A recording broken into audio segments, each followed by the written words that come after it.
ՀԱՊԿ Բիշկեքի գագաթնաժողովում Ռուսաստանի նախագահ Վլադիմիր Պուտինը կազմակերպության անդամ երկրներին առաջարկել է ռազմարդյունաբերության ոլորտի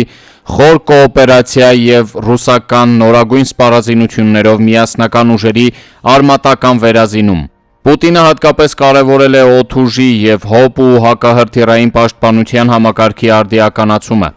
Բաքվի Մինվալ պոլիտիկա իշխանական կայքն այդ առթիվ ծավալուն հրապարակում է արել, որ կառուցված է երկու հիմնական թեզի վրա։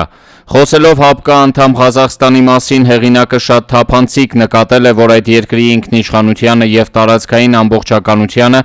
եթե սպառնալիք կա, ապա միայն հյուսիսից։ Խոսքը ռուսաստանյան մամուլում և փորձագիտական շրջանակների խոսույթում հաստատուն տեղ գտած տեսակետի մասին է, որ Ղազախստանի հյուսիսային որոշ տարածքներ խորհրդային իշխանության նվերն են։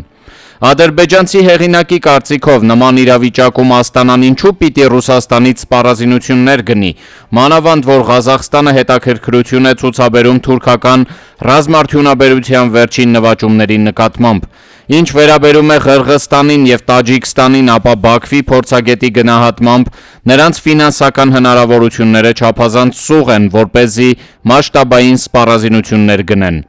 Այս հրապարակումն ամենայն հավանականությամբ Բիշքեկում Ռուսաստանի նախագահի ամենակարող կեցվածքից Իլհամ Ալիևի անհանգստության դրսևորում է։ Ադրբեջանը բոլորովին վերջերս միացել է Կենտրոնական Ասիայի երկրների խորհրդատվական խորհրդին։ Ալիևն ընդունել է եկող տարի Թուրքմենստանում այդ ձևաչափով գագաթնաժողովի մասնակցության հրավերը, իսկ Վլադիմիր Պուտինը փաստացի առաջադրել է Ղազախստանի, Ղրղըզստանի և Տաջիկստանի հետ ռազմատեխնոլոգիական դաշինքի ամրապնդման և խորացման խնդիր։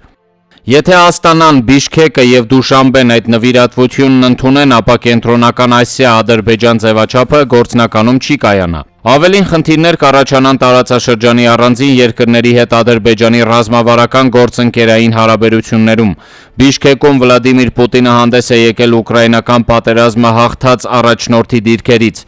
Այս ֆոնին Ալիևի անհանգստությունը, որ խնդրո առարկա հրապարակմամբ հասնում է աղմկարարության, հասկանալի է։